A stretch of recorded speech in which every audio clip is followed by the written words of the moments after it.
Government machinery അന്ന് ആവുന്നതെല്ലാം ചെയ്തിരുന്നു your lordship. അന്ന് അവിടെ ഉണ്ടായിരുന്നത് ആ സ്ട്രീറ്റിൽ മാത്രം 10,000-ഓളം പ്രകടനക്കാരാണ്. ചെറുതും വലുതുമായ 100 കണക്കിന് വാഹനങ്ങൾ. അങ്ങനെ ഒരു ക്രൗഡിനെ കൺട്രോൾ ചെയ്യുക it was A physically impossible task. Chief secretary ജില്ലാ കളക്ടർക്ക് നോട്ടീസ് കൊടുത്തിരുന്നു. വേണ്ടതെല്ലാം ചെയ്യാൻ പറഞ്ഞിരുന്നു. ചീഫ് സെക്രട്ടറി അന്ന് കൊടുത്ത നിർദ്ദേശങ്ങൾ പാലിക്കപ്പെട്ടുവെന്ന് താങ്കൾ ഉറപ്പുവരുത്തിയിരുന്നു? യുവർ ലോർഡ്ഷിപ്പ്, വളരെ കൃത്യമായ ഇൻസ്ട്രക്ഷൻസ് ഞാൻ ഇക്കാര്യത്തിൽ കൊടുത്തിരുന്നതാണ്. കേരളത്തിലെ 14 ജില്ലകളുടെയും ചുമതലയുള്ള ആളാണ് ഞാൻ. ഒരു ജില്ലയിലെ പ്രകടനം മാത്രമല്ല എനിക്ക് നോക്കേണ്ടത്. I have 100 things to take care of. നമ്മളിപ്പോൾ സംസാരിക്കുന്നത് ആ പ്രകടനത്തിനിടയിൽ ഒരു കുട്ടി മരിച്ച സാഹചര്യത്തെക്കുറിച്ചാണ്. ഈ സംസ്ഥാനത്തിന്റെ ചീഫ് സെക്രട്ടറി എന്ന നിലയിൽ താങ്കൾക്ക് ആ ഉത്തരവാദിത്തത്തിൽ നിന്ന് ഒഴിഞ്ഞു മാറാനാവില്ല. ഈ പ്രകടനവുമായി ബന്ധപ്പെട്ട് കലക്ടർക്ക് ചീഫ് സെക്രട്ടറിയുടെയും IB-യുടെയും റിപ്പോർട്ട്സ് കിട്ടിയിരുന്നു? യെസ്, ഞാൻ പിറ്റേന്ന് തന്നെ ഒരു മീറ്റിംഗ് വിളിച്ചിരുന്നു. ആ ദിവസം ട്രാഫിക് തടസ്സപ്പെടുത്തരുതെന്ന് ഞാൻ പോലീസിന് വ്യക്തമായ നിർദ്ദേശം കൊടുത്തിരുന്നു. എന്നിട്ട് അങ്ങനെയല്ലല്ലോ കളക്ടർ സംഭവിച്ചത്. നിങ്ങൾ കൊടുത്തു എന്ന് പറയുന്ന ഏതെങ്കിലും നിർദ്ദേശം നടപ്പാക്കപ്പെട്ടോ? നിങ്ങൾ ഈ ജില്ലയുടെ എക്സിക്യൂട്ടീവ് മജിസ്ട്രേറ്റ് കൂടിയാണെന്ന് ഓർക്കണം. കൗൺസിൽ സിദ്ധാർത്ഥ്, ഞാൻ നേരത്തെ പറഞ്ഞല്ലോ, അത്തരമൊരു വലിയ ജനക്കൂട്ടത്തെ കൺട്രോൾ ചെയ്യുക, ട്രാഫിക് ബ്ലോക്ക് ഇല്ലാതെ നോക്കുക, എല്ലാം സുഗമമായി നടക്കുന്നു എന്ന് ഉറപ്പുവരുത്തുക. ഇതൊക്കെ പറയാൻ എളുപ്പമാണ്.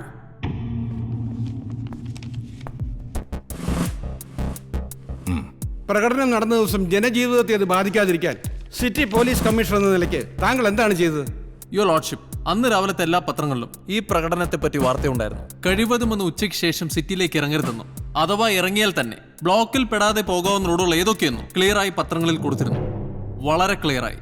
ബ്ലോക്കിൽ പെടാതെ പോകാവുന്ന റോഡുകൾ അല്ലേ? ഒരിടത്ത് വാട്ടർ അതോറിറ്റി കുറെ ആഴ്ചകളായി ഉണ്ടാക്കിയിട്ടിരിക്കുന്ന കിണറിന്റെ ആഴമുള്ള കുഴികൾ, മറ്റൊരു റോഡിൽ ഒരു കാൽനടക്കാരന് പോലും സഞ്ചരിക്കാനാവാത്ത വിധത്തിലുള്ള ഗട്ടറുകൾ, ഇതൊക്കെയാണോ കമ്മീഷണർ പൊതുജനം ഉപയോഗിക്കേണ്ട വഴികൾ? അല്ലാതെ മറ്റെന്ത് ഓപ്ഷനായിരുന്നു വേണ്ടത്? Government leader, let him complete. സാധാരണഗതിയിൽ വെറും 15 മിനിറ്റ് കൊണ്ടെത്താവുന്ന ഹോസ്പിറ്റലിൽ അന്ന് ആരി എത്തിക്കാൻ 50 മിനിറ്റ് എടുത്തു. സീരിയസ് ആയി കൊണ്ടുപോകുന്ന ഒരു രോഗിയെയോ ഒരു ആക്സിഡന്റ് വിക്ടിമിനെയോ ഈ പറഞ്ഞ ഊടുവഴിയിലൂടെ കൊണ്ടുപോകണമായിരുന്നോ കമ്മീഷണർ? അതിനുള്ള സഹായം പോലും നിങ്ങളുടെ പോലീസിന് ചെയ്യാൻ പറ്റിയില്ലെങ്കിൽ നിങ്ങൾ എന്തിനാണ് സിറ്റിയുടെ പോലീസ് കമ്മീഷണർ ഇരിക്കുന്നത്?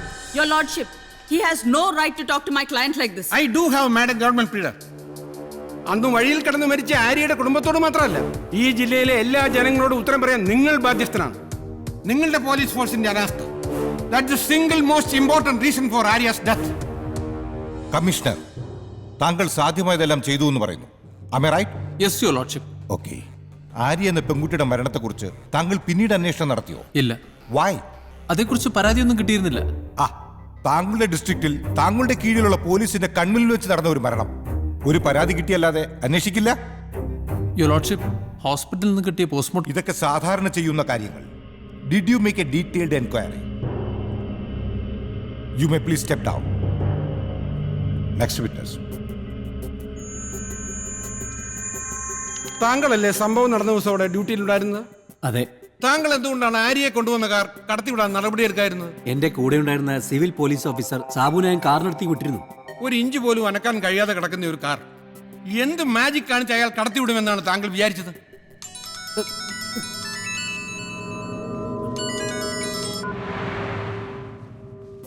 മിസ്റ്റർ ഉണ്ണികൃഷ്ണൻ, 1997 ഒരു ഹൈക്കോടതി വിധിയുണ്ട്, ഫുൾ ബെഞ്ചിന്റെ വിധി, people's council for social justice versus state of Kerala. അറിയാമോ അതേപറ്റി? ഇത്തരം ഒരു പ്രകടനം നടക്കുമ്പോൾ എല്ലാ 10 മിനിറ്റിലും പ്രകടനക്കാർ വഴിമാറി ജനങ്ങൾക്ക് കടന്നു പോകാൻ അവസരം നൽകണമെന്നാണ് ആ വിധി. അതവർ ചെയ്യുന്നു എന്ന് ഉറപ്പാക്കേണ്ടത് പോലീസാണ്. അത് നടപ്പാക്കാൻ തടസ്സം നിൽക്കുന്നവരെ അറസ്റ്റ് ചെയ്യാൻ നിങ്ങൾക്ക് അധികാരമുണ്ട്. Do you know that? എല്ലായ്പ്പോഴും അത് നടപ്പാക്കാൻ പറ്റിയെന്ന് വരില്ല കൗൺസിൽ സിദ്ധാർത്ഥ്. അത്തരമൊരു സാഹചര്യത്തിൽ ആ കാർ കടത്തിവിടാൻ ആവുമായിരുന്നില്ല. ആകുമായിരുന്നു. ഈ നിൽക്കുന്ന സീനിയർ സിവിൽ പോലീസ് ഓഫീസർ വിചാരിച്ചിട്ടുണ്ടെങ്കിൽ ആകുമായിരുന്നു. What was he supposed to do? ആ പ്രകടനക്കാരോട് ഒരു 5 മിനിറ്റ് മാറി നിന്ന് വഴി തരാൻ പറയണമായിരുന്നു. Unfortunately, he didn't do it. Senior Civil Police Officer K. Unnikrishnan, you need to give a proper explanation for this.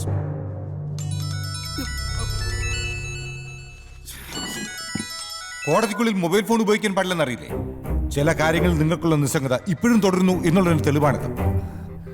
കോടതി പിരിയും വരെ you go and stand that corner.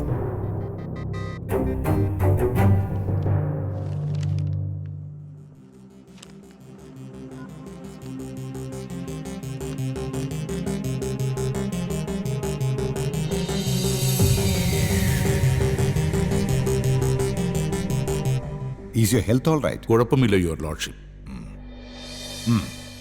Mister K T Chandrasekhar, താങ്കൾ റാലി നടത്തിയ ആ ദിവസം ഒരു പെൺകുട്ടി മരിച്ചു എന്ന കാര്യം എപ്പോഴാണ് അറിഞ്ഞത്? കുറച്ചു ദിവസം കഴിഞ്ഞ്. എന്ന് വെച്ചാ ഒരു 6-7 ദിവസം. ശരി. ആര്യ മരിച്ചതിന്റെ 3-ാം ദിവസം ആ വാർത്ത അറിഞ്ഞ് താങ്കൾ ഞെട്ടി എന്ന് പത്രത്തിലുണ്ടായിരുന്നു. അതുകൊണ്ട് ചോദിച്ചത്. എന്റെ കക്ഷി ഒരു പൊതുപ്രവർത്തകനാണ്. ദിവസവും 100 കണക്കിന് പേരെ കാണും, പൊതുചടങ്ങുകൾ പങ്കെടുക്കും. അല്പം ഓർമ്മപ്പിശകൊക്കെ ഉണ്ടാകാം, അതൊരു ഇഷ്യൂ ആക്കണ്ട. ആക്കുന്നില്ല മൈ ലേണർ ഫ്രണ്ട് ഷഫീർ. അന്ന് ഇദ്ദേഹം നടത്തിയ റാലി കാരണമാണ് ബ്ലോക്ക് ഉണ്ടായത്. അത് കാരണമാണ് ആര്യ മരിച്ചത്. അതാണ് ഇഷ്യൂ. ഒരു റാലി നടന്നു, അതിനിടയിൽ ഒരു കുട്ടി മരിച്ചു, ശരിയാണ്. പക്ഷെ അതിന്റെ പൂർണ്ണ ഉത്തരവാദിത്വം കെ ടി ചന്ദ്രശേഖരനാണെന്നാണോ താങ്കൾ ഉദ്ദേശിക്കുന്നത്? കേരളം മുഴുവൻ ബഹുമാനിക്കുന്ന ഒരു രാഷ്ട്രീയ നേതാവാണ് എന്റെ കക്ഷി. അദ്ദേഹത്തെ കുറിച്ച് അങ്ങനെ ഒരു അഭിപ്രായം പറഞ്ഞത് ശരിയാണോ? Such comments should not be allowed on the floor of the court, your lordship. അന്ന് റാലി നടത്താൻ നിങ്ങൾ ജില്ലാ ഭരണകൂടത്തിന്റെ അനുവാദം വാങ്ങിയിരുന്നോ? ഞാൻ നടത്തിയ 14ാമത്തെ റാലി അത്. ഓരോ പ്രാവശ്യവും അതാത് ജില്ലയിലെ ഭരണാധികാരികളുടെ അനുവാദവും വാങ്ങിയിട്ടുണ്ട്. അതിന്റെ കോപ്പി അങ്ങയുടെ മുമ്പിൽ സമർപ്പിച്ചിട്ടുണ്ട്, യുവർ ലോർഡ്ഷിപ്പ്. വക്കീലെ, ചീഫ് സെക്രട്ടറി കളക്ടറോട് പറഞ്ഞു, കളക്ടർ പോലീസ് കമ്മീഷണറോട് പറഞ്ഞു. ഇവർക്കൊന്നും ഹാൻഡിൽ ചെയ്യാൻ പറ്റാത്ത സിറ്റുവേഷൻ ഞാൻ എങ്ങനെ ശരിയാക്കണമായിരുന്നു? അതെന്റെ ജോലിയല്ല. ആണ് മിസ്റ്റർ കെ ടി ചന്ദ്രശേഖർ. താങ്കളുടെ പ്രവർത്തകരിൽ ഒരാളെങ്കിലും വിചാരിച്ചിരുന്നെങ്കിൽ ഇന്ന് ആര്യ നമുക്കൊപ്പം ഉണ്ടാകുമായിരുന്നു. യുവർ ലോർഡ്ഷിപ്പ്, അതൊരു ഐസൊലേറ്റഡ് ഇൻസിഡന്റ് ആണ്. അതാണ് നിങ്ങളുടെയൊക്കെ പ്രശ്നം. ഒരു ഐസൊലേറ്റഡ് ഇൻസിഡന്റ്. ഏതോ ഒരു കുട്ടി നഷ്ടം ആ കുട്ടിയുടെ കുടുംബത്തിന് മാത്രമാ. യുവർ ലോർഡ്ഷിപ്പ്, ലക്ഷക്കണക്കിന് പ്രവർത്തകരുള്ള ഒരു പാർട്ടിയാണ് എന്റേത്. ഒരാൾ ബ്ലോക്കിൽപ്പെട്ടു മരിക്കുമെന്ന് മുൻകൂട്ടി കണ്ട് ഒരു രാഷ്ട്രീയ പാർട്ടിക്കും ഇതുപോലുള്ള സുപ്രധാന സമ്മേളനങ്ങൾ മാറ്റാനാവില്ല. അത് ഞങ്ങളുടെ അവകാശമാണ്. ഒരു രാഷ്ട്രീയ നേതാവെന്ന നിലയിൽ എന്റെ ജോലിയുടെ തന്നെ ഭാഗമാണ് ഇത്തരം സമ്മേളനങ്ങൾ. വക്കീലിപ്പോ പറഞ്ഞ കാര്യങ്ങൾ ജനാധിപത്യത്തിന് നിരക്കുന്നല്ലോ. ഇതാണോ ജനാധിപത്യം? 100 കണക്കിന് മനുഷ്യർ റോഡിൽ കുടുങ്ങിക്കിടക്കുമ്പോൾ ഒരു തടസ്സവുമില്ലാതെ താങ്കൾ സഞ്ചരിച്ച വാഹനം കടന്നു പോകുന്നു. ആ വാഹനം കടത്തിവിട്ട അതേ അണികൾ പൊതുജനങ്ങളെ മണിക്കൂറുകളോളം ബന്ദികളാക്കുന്നു. പോലീസ് അത് കൈയും കെട്ടി നോക്കി നിൽക്കുന്നു. താങ്കൾ പറഞ്ഞല്ലോ താങ്കളുടെ ജോലിയുടെ ഭാഗമാണ് ഇത്തരം റാലികളെന്ന്. അവിടെ കുടുങ്ങിക്കിടക്കുന്ന എല്ലാവരും ഓരോരോ ജോലികൾ ചെയ്യുന്നവരാണ് മിസ്റ്റർ കെ ടി ചന്ദ്രശേഖർ. താങ്കൾ ചെയ്യുന്നതിനൊപ്പമോ അതിനേക്കാൾ വലുതമായ ജോലി ചെയ്യുന്നവർ, അവരെ തടഞ്ഞു നിർത്താൻ താങ്കൾക്ക് എന്ത് അവകാശം? അതോ താങ്കൾ ഇപ്പോൾ പറഞ്ഞ ജനാധിപത്യത്തിൽ ഇതും പെടുവോ? Your lordship, the minority cannot hold a majority to ransom. ആ നിയമത്തിന്റെ ക്ലിയർ വയലേഷനാണ് അന്ന് അവിടെ നടന്നത്. അണികളെ ആവേശം കൊള്ളിക്കുന്ന വാക്കുകൾ മാത്രം പോരാ പ്രസംഗത്തിൽ, അവരുടെ രക്തം തിളയ്ക്കുന്ന വാചകങ്ങളും പോരാ. ഒരു പ്രകടനം നടത്തുമ്പോൾ അത് സാധാരണ ജനങ്ങളെ ബാധിക്കരുത് എന്നൊരു ഉപദേശം അവർക്ക് കൊടുക്കണം, ഒരു തവണയെങ്കിലും.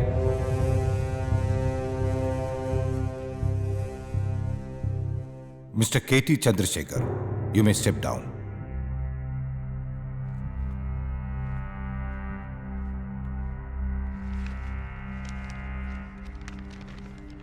താങ്കൾ എത്ര മണിക്കാണ് ആര്യയുടെ ബോഡി പോസ്റ്റ്മോർട്ടം ചെയ്തത്? ഏകദേശം 5 മണിക്ക്. എന്തായിരുന്നു താങ്കളുടെ ഫൈൻഡിങ്സ്? തലയ്ക്കുള്ളിൽ ബ്ലീഡിംഗ് ആയിരുന്നു, സബ്ഡ്യൂറൽ ഹീമറ്റോമ. ചെറുതോ വലുതോ? വലുത്, മാസീവ്. ഈ ബ്ലീഡിംഗ് ആയിരുന്നോ മരണകാരണം? അതെ. ഉറപ്പാണോ? അതെ. ഇങ്ങനെ ഒരു അവസ്ഥയുണ്ടായാൽ എന്താണ് ട്രീറ്റ്മെന്റ്? എമർജൻസി സർജറി, അതല്ലാതെ മറ്റ് ഓപ്ഷൻസ് ഒന്നുമില്ല. ഈ കുട്ടിയെ 15 മിനിറ്റ് നേരത്തെ ആശുപത്രിയിൽ എത്തിച്ചിരുന്നെങ്കിൽ രക്ഷപ്പെടുത്താനാവുമായിരുന്നു? അതെനിക്ക് കൃത്യമായി പറയാൻ പറ്റില്ല. വൈ? ഓപ്പറേഷൻ നടത്തിയിരുന്നെങ്കിൽ ആ കുട്ടിയെ രക്ഷിക്കാൻ പറ്റുമായിരുന്നു എന്നെനിക്ക് ഉറപ്പില്ല, അതുകൊണ്ട് തന്നെ. That's all, your lordship.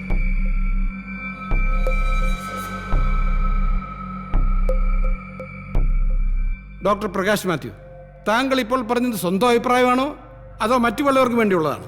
Don't talk to me like that, advocate. Please.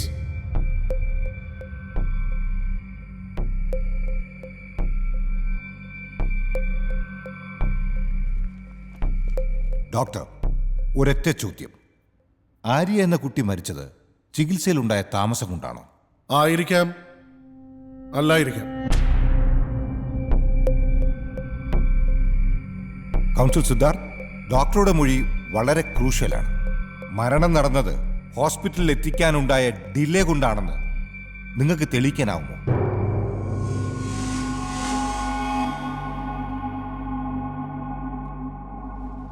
Your lordship, doctor പറഞ്ഞത് ആര്യയുടെ മരണം സംഭവിച്ചത് ട്രീറ്റ്മെന്റിൽ